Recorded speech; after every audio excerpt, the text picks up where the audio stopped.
If we're just waiting for the first patient to show symptoms in these other countries, it's too late. Welcome to Global Dispatches, a podcast for the foreign policy and global development communities and anyone who wants a deeper understanding of what is driving events in the world today. I'm your host, Mark Leon Goldberg. I am a veteran international affairs journalist and the editor of UN Dispatch. Enjoy the show.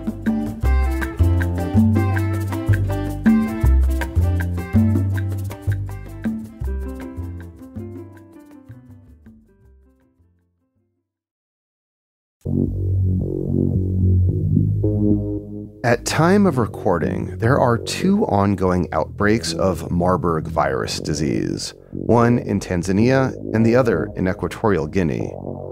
Marburg is in the same family of diseases as Ebola and is extremely deadly. According to the World Health Organization, it has a case-to-fatality ratio of up to 88%. Humans can become infected through contact with fruit bats and, like Ebola, is transmissible between humans through contact with bodily fluids. Since March 21st, Tanzania has confirmed 8 cases of Marburg, including 5 deaths. But there have been some indications that the outbreak there is more or less under control. This is not the case on the opposite side of the continent, in Equatorial Guinea, where there are more confirmed and probable cases spread throughout the country.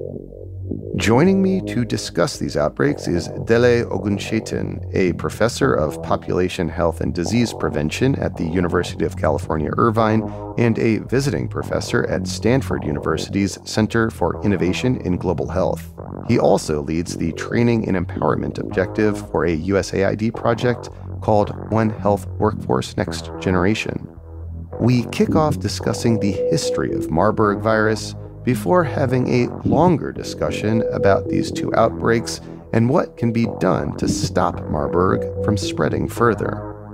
These outbreaks, particularly the one in Equatorial Guinea, has the global health community somewhat on edge at the moment, and this conversation will give you useful context for understanding these outbreaks as they unfold in the coming weeks.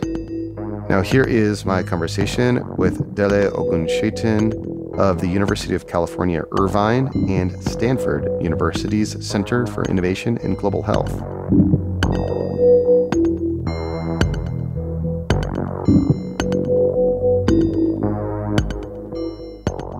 Marburg is an extremely dangerous virus, just like Ebola, that more people may be familiar with because we had an Ebola outbreak in West Africa not too long ago.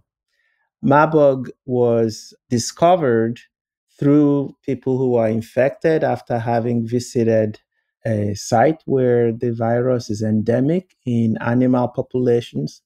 It is known to be endemic in fruit bats, particularly the Egyptian fruit bat in Africa. And so when people contact animals that are infected, whether it's their feces or their urine or blood, they are likely to also be infected by Marburg virus.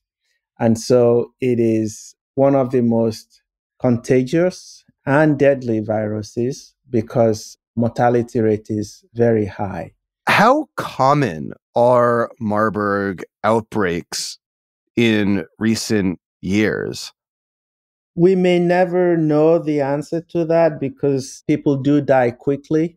And if the contagion is limited, we may not know that there was an outbreak. So if it's limited to a family that's a little bit isolated, we may not know. But I think having a decade with outbreaks is maybe one too many. So especially for something so dangerous. But somehow it seems to self-limit, I think because of the way that human-to-human interaction is necessary. It's not like COVID, where people sneeze and it's transmitted through the air. So we may not know if there are very short-lived infections in isolated populations, but it's still concerning.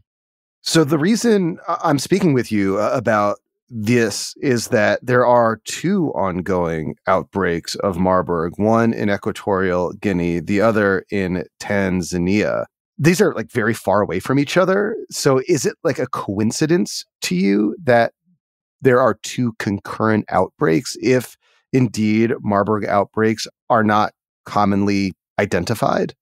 I think it's a problem for research to solve, and that research is ongoing now, looking at the genetic fingerprint of the viruses that have been isolated in Tanzania and comparing them to the viruses in Equatorial Guinea.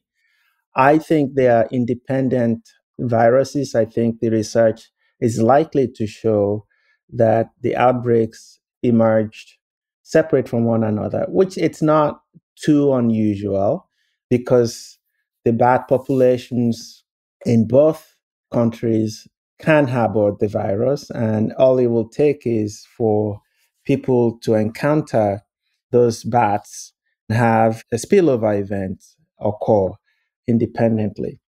The counter argument to that is that maybe food resources for the bats is shrinking, climate change, weather conditions are different, and bats do migrate and move.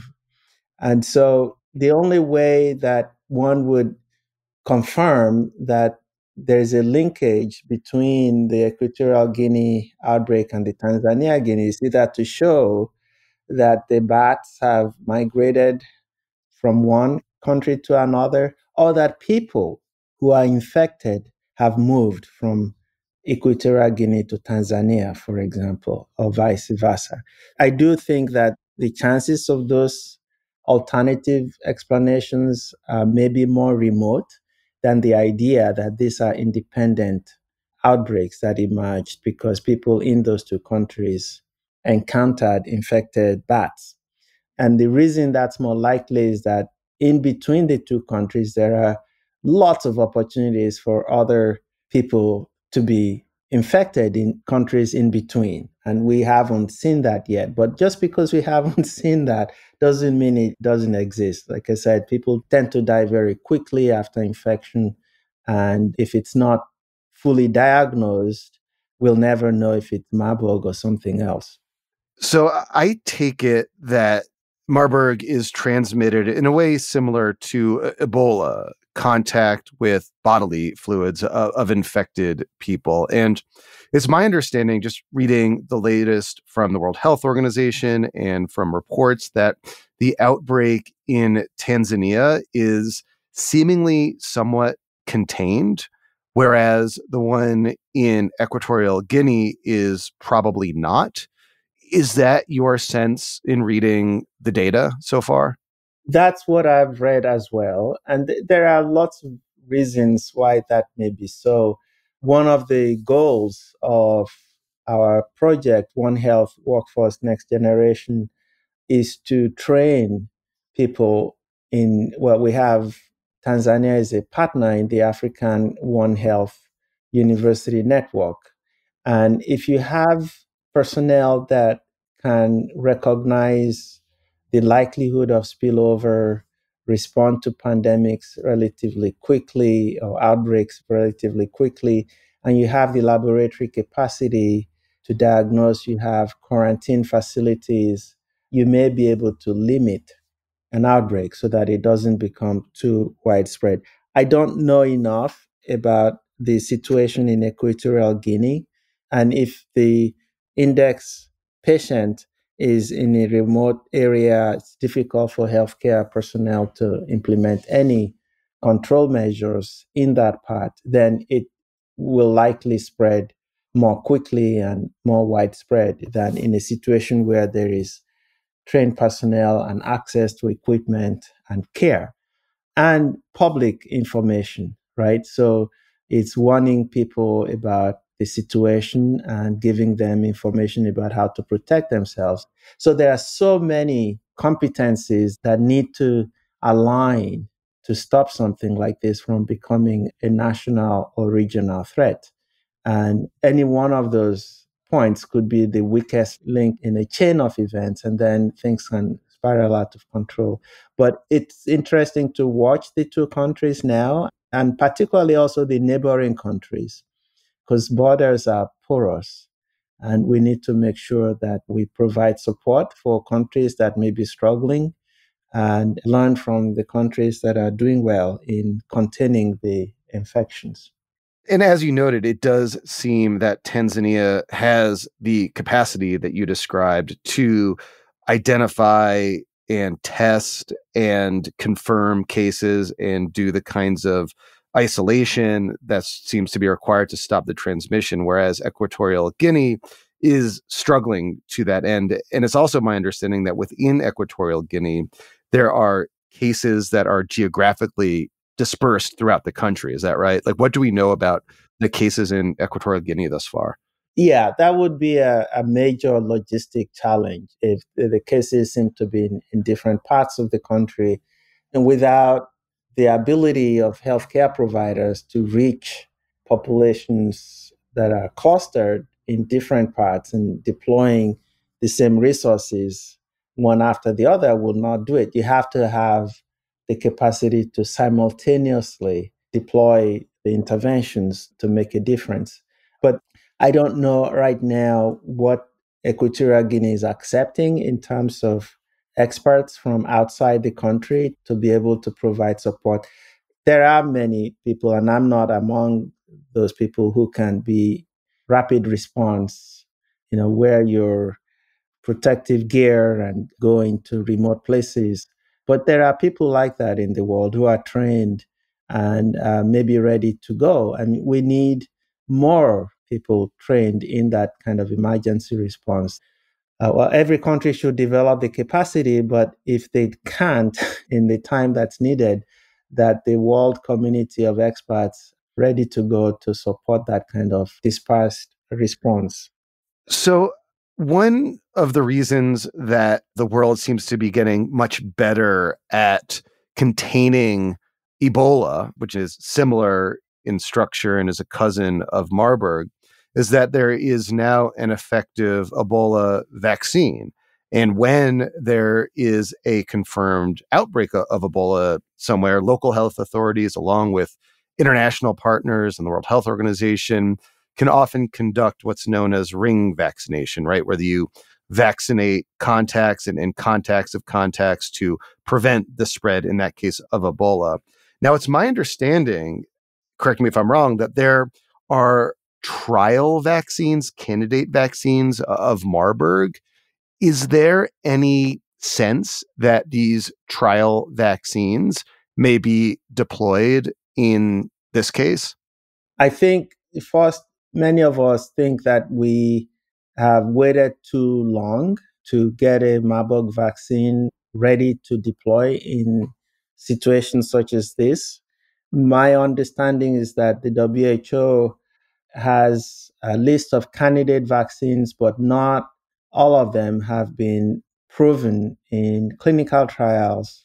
And it's very dangerous to use something that has not been approved for such clinical trials in a real life situation, because we can do more damage than the native virus itself. So, yesterday, the Center for Disease Control issued an alert that included the statement that there is no current FDA approved vaccine for Marburg virus. So, I think we have to know that people who are in positions of authority and policy making are careful in issuing such a statement. If something is really ready to go and to be used in a situation that's evolving like this one, I think the case will be made, but clearly there isn't any. But I should also point out that it's vaccine and the ring deployment of vaccine to isolate an infected population center is very effective intervention, right? Theoretically, it should work. But there are other kinds of intervention. During the Ebola outbreak in West Africa, everybody was concerned that Nigeria would be a disaster zone. But because of investments in field epidemiology training and workforce that's ready to go and the healthcare system that's prepared. I think we didn't see that happen. And a lot of credit was given to all the field epidemiology training that the Nigerian health workforce went through, and the government was able to deploy pretty rapidly. But that and a vaccine together will make sure we don't have weaknesses in vulnerable populations and countries that just because of economic circumstances are not able to invest so much in equipment that in their minds will just sit because they're not having outbreaks. But remember, even the United States, we had to scramble to get PPE and gloves during the COVID. We had the money, but people didn't think we needed to just stockpile things.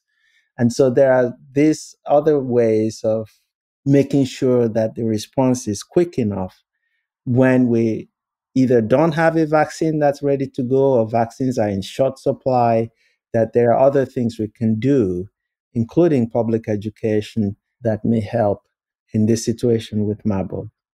So, you made a really good point that Nigeria did not experience huge Ebola outbreaks during the West Africa outbreak of Ebola because of previous investments made in epidemiology. Like, for example, I know that it's like polio surveillance program is kind of retrofitted for Ebola surveillance, and, huge country, crowded cities, very little Ebola. It was like a success story.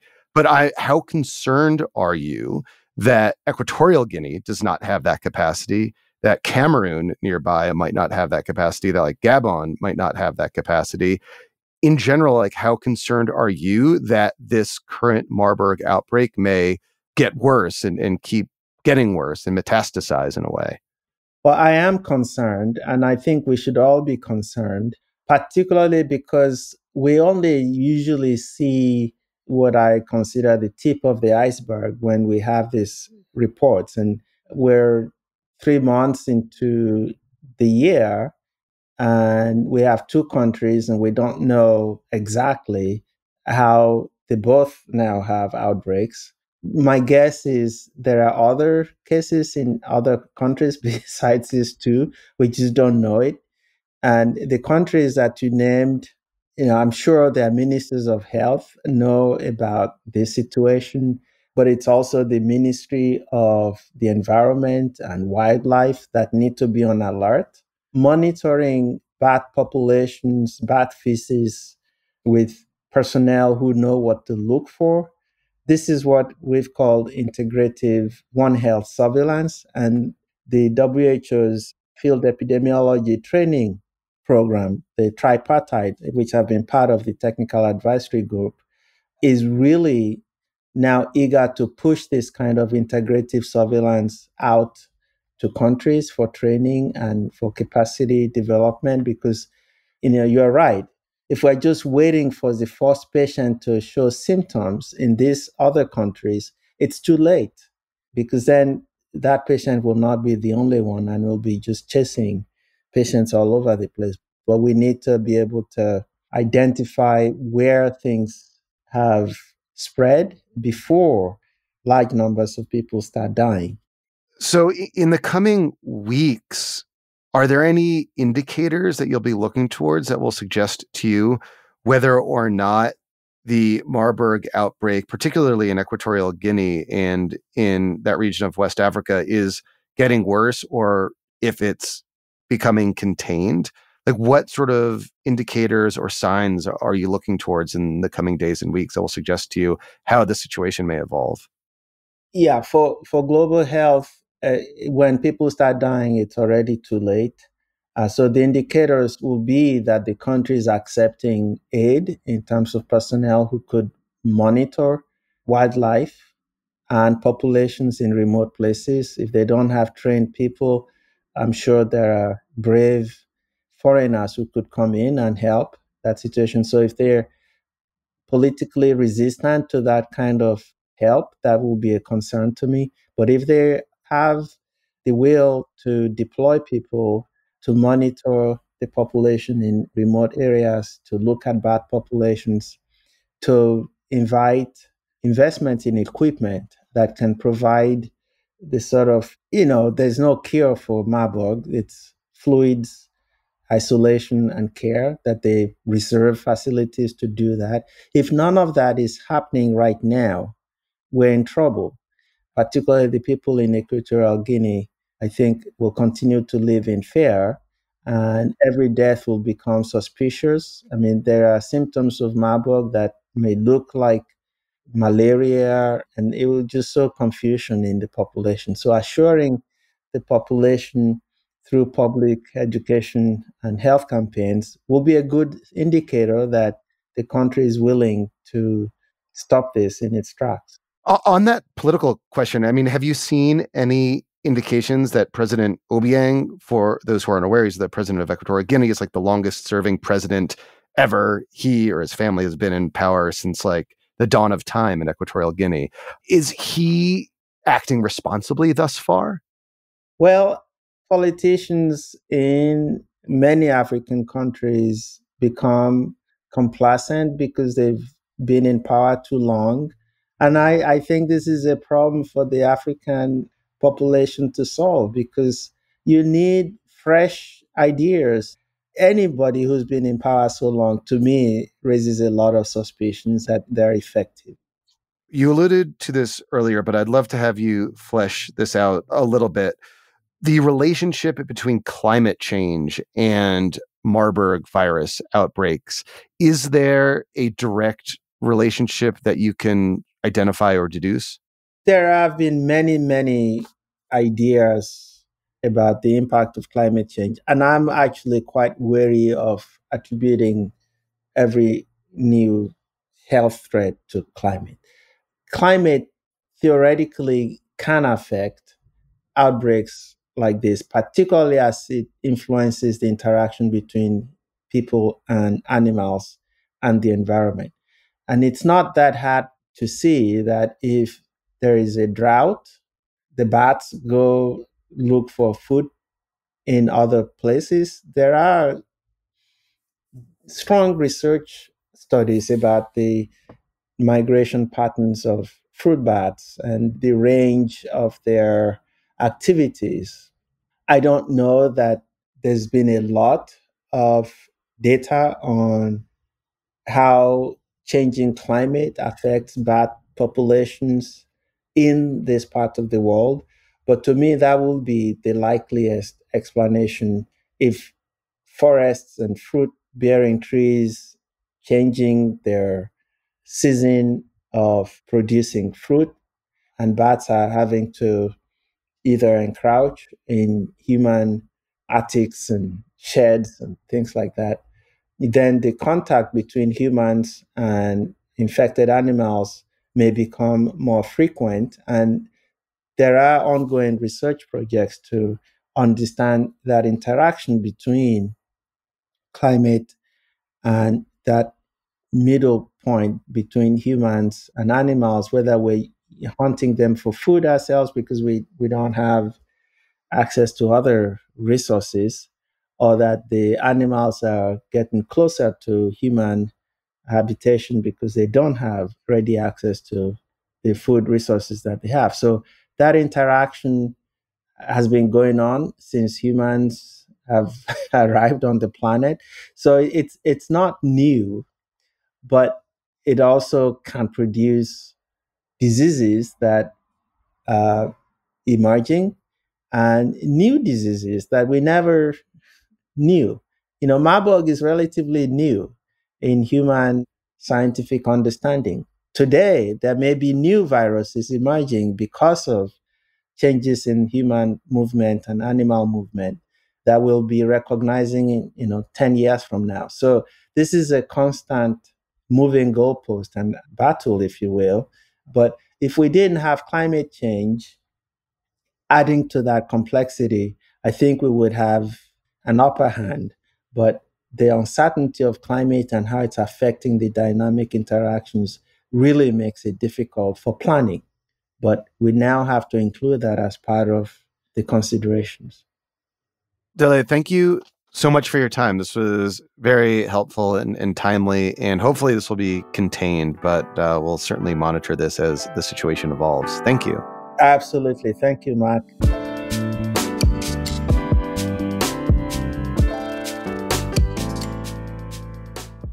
Thank you for listening to Global Dispatches. Our show is produced by me, Mark Leon Goldberg, and edited and mixed by Levi Sharp.